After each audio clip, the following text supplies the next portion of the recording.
Katun mga tal Kim lâu đề Cô rin sang thinh nói Katun kira Katun ni chê khá Hay tiếng rèn hi Cả rừng ai lâu Mahse tu nào Kapil mê ca Nang la iting rin lê chara Nutiang mi chun siya Isya puan petina I Thailand ni kadu Ni chun zan zomba I vele I ba ngay merzu I zun nai ren hian in zantin Zai vor ma ila Atopa chuan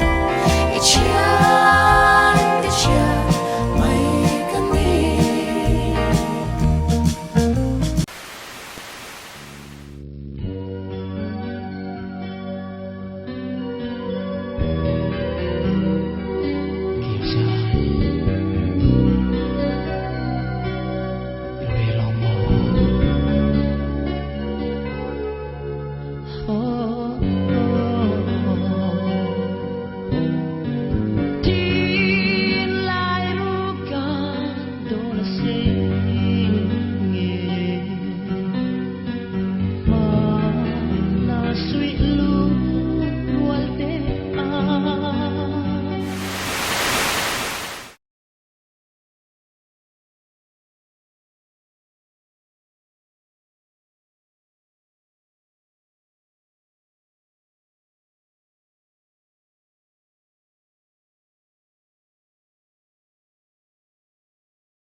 Tin kim ka han don chang ya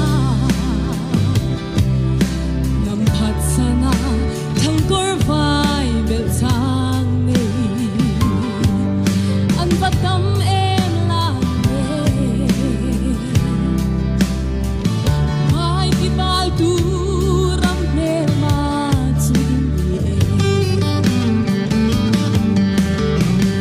Ke zong ka khang Mizo va Riu mun tha tu thun mun si Mi shang sa shang ma zam lo Chui thang va la lo zam so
Hombre